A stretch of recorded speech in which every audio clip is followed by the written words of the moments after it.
Hello guys, and we're here today with another very interesting deck profile. We are here today with some Burning Abyss. Yes, some Burning Abyss. This has Phantom Knights, it has Speedroids. This has everything in here, including Utopic Future, because I like playing Utopic Future in my builds.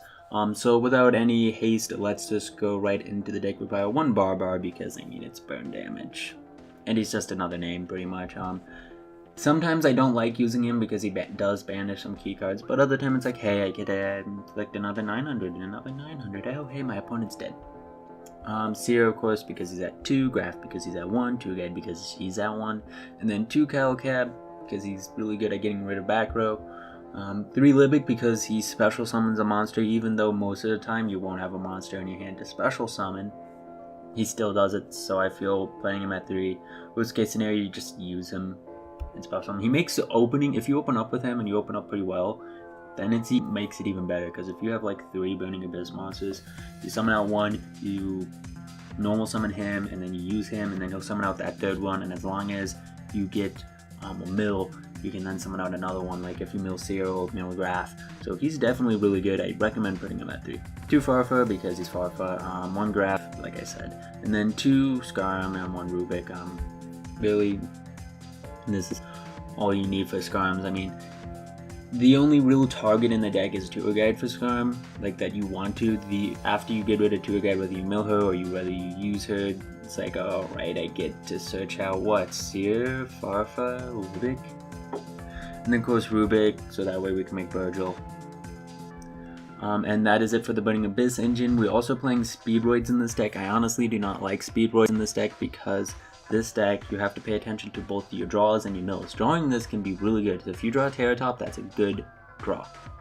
But he's an awful mill. That's it. He's an awful mill. And so, it's just, what do you want to do? Because honestly, drawing into Burning Abyss monsters are kind of awful, because by themselves they don't give you anything. If you top deck into Libic, you if you have no cards from field, no cards in hand, by himself he doesn't do much. I mean, if you top deck into Zero Graph, it's like, yeah, I got Zero Graph.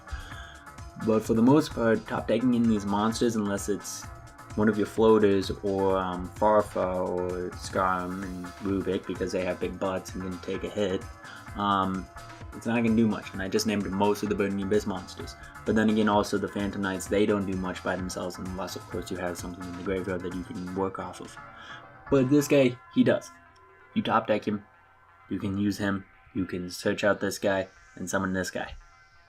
You can make a rank 3. So what do you want? Do you want to have good mills? Don't play him. You want to have good draws? Play him. Farfa is Farfa. Wait, I've already gone over the Burning Abyss monsters. What am I doing? Phantom Knights. So onto the Phantom Knight engine. 2 Ragged Gloves, 2 Ancient Cloak, and then Silent Boot. Honestly, like, if you really wanted to, you could probably take Ancient Cloak down to 1 and just put in another Ragged Glove. But then again, that might not be, because he's a searcher. He's really good at getting your Silent Boot. And Silent Boot, we're playing him at 3 because he special summons himself. Not too complicated. But then again, if you did want to play him at 3, if you mill him, he can get you more. He can get your traps into your graveyard, so that's definitely good. And that is it for the monsters. For the spells, I do play Soul Charge because this deck doesn't run any of the counter traps, any solemns, nothing that costs life in this deck. No time space, no nothing. So I figured, hey, why not? If I draw into it, it's a great card, because honestly, if you're down, you top deck this card, or if you just want to make a huge play, Soul Charge a whole bunch of monsters back, and you can get back your Graphs, you can get back a whole bunch of stuff. So definitely a very useful card. 3 Card Demise, because we're probably going to mill 1, if not 2. And you can get all of the effects of the monsters that you draw, except for Graph, Seer, and Libic. So if you draw into Calcab, alright, during the end phase you get to bounce a card to your opponent's hand. Draw into Barbar, get a burn damage. Draw into Farfa, you get a banish monster, but they come back because they come back during the end phase. But if it's an XE monster that has material, then yeah, it's kind of good. So Card Demise is definitely very, very strong in this deck. And of course, being able to get to our traps or getting to our Phantom Knights, even if they end up going straight to graveyard, that's not bad, because that's where their effects are and that's where we want them, so that way we can special summon them. So just really good. And of course, drawing into your traps, like I said, are pretty nice. Twin Twister is Twin Twister, just gets rid of back row. You kind of need a back row target. I'm not playing Fire Lake in this build because I know some people don't like it. I honestly like Fire Lake better than Beatrice because all Beatrice can do is send Farfa, and Fire Lake can pop 3 cards. There's only one deck which Fire Lake is bad against, and Farfa is also bad against that deck too. It's Cosmos. Like, I mean, come on. I'd rather pop 3 than banish 1, but that's me.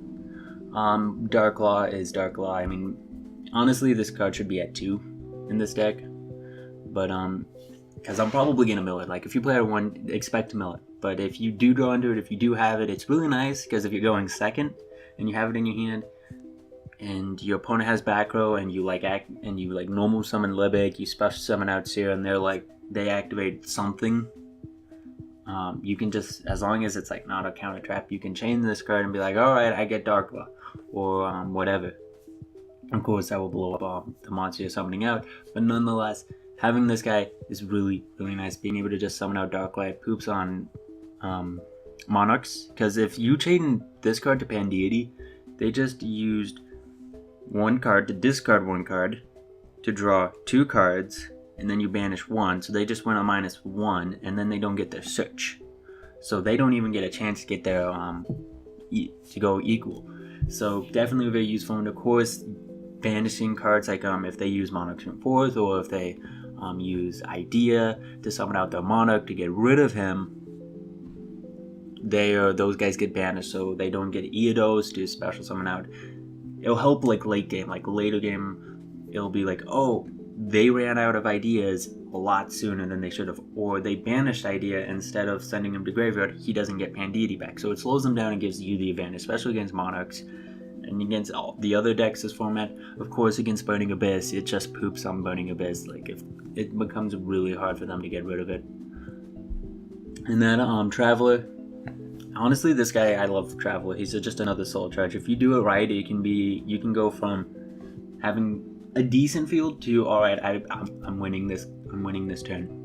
Because I mean, if you like get out 2 Dantes and you mill, and you just mill 3 Burning Abyss because that's all you could summon. And then summon out those 3 Burning Abyss, it's gonna make your opponent cringe a bit, because now you just got another Dante, you get more mills, and then you have another monster, which if you can summon out another guy, you can make any of your other rank 3s, or maybe you could just go straight for Gigiar XG if you used this guy, and then use like your Phantom Knights and your Speed Rights to make your other guys. And then for the Phantom Knight spell and trap cards, 2 of this guy because he negates effects. We're wanting 2 of all of them, pretty much, because it's pretty easy standard, knowing that there's 2. But definitely the guys that raise attack are honestly pretty useful. Like, they come in clutch so many times because 1, they protect, so it's like, oh, I have a monster that I don't want to be destroyed right now. Alright, I can protect it. Or it increases their attack by 800 or 500 respectively, and that can be very useful, especially when you're going up against Monarchs and you do have the Dark Law, and unless they have not Eodos, that's, I can't remember the dark one, the new dark one, the one that shuffles. Unless they have the one that shuffles and they attack in with easier, it'll only be 28, so you increase Dark Law by 25, he'll go up to 29, or he'll go up to 32. And if he goes up to 32, that's a crash even if they have domains. So definitely very useful and very strong. And then of course, being able to negate effects is having a searchable Fiendish Chain. It's a searchable Fiendish Chain. It's just really nice. And that is it for the main deck. I'm definitely just trying to mill. Like, honestly, that's how I play this deck. You want to mill because that's what this deck, when you're milling 10 cards, well, honestly, like, you can mill 9 if you get all 3 Dantes, but I'm just saying, if you mill 10 cards, you know you're gonna get something. So that's how I play this deck, is I want to mill, because I know if I mill trap cards, alright, Phantom Knights, I can get my Phantom Knights. If I mill Burning Abyss, I can get their effects off, and so that's just my style playing. For the extra deck, 1 of the Dante Fusion to summon out with Eternal Lady, 1 Dark Law, 2 Virgil. Probably not gonna summon them. You can take 1 out if you really want to and throw something else in, maybe like can't remember its name. Totem Bird, because you can make Totem Bird with your Speed Whites. So if you really want to, you can take 1 out. Beatrice running 2 because she is pretty nice, being able to dump whatever you want in the graveyard. So during your next turn after you summon her, because you can use her effect the turn you summon her, you can make some really great offensive plays. You just have to survive that long, which shouldn't be too hard if you have the back row. Give you X's and Armades, just negates everything. Attack directly for 2,000, pop back row, and you can is pretty much a 3,000 beater. Alucard, pop back row, or face down monsters. Dante just mill 3, gains 500. If it's sent to the graveyard, you get to add a Burning Abyss monster from your graveyard to your hand, and then F0. 2 monsters of the same rank except number monsters. You attack into a monster, you take no damage, he is not destroyed, and you get control of that monster for that battle phase. So definitely very useful against Cosmos. A lot, because they get out there, Dark Destroyer, and they're like, oh, they can't do anything against me, and if they do, I'm just going to float. Make Utopic Future, attack, take your monster attack for 3,000. Their turn, switch everything in defense position, and don't do anything.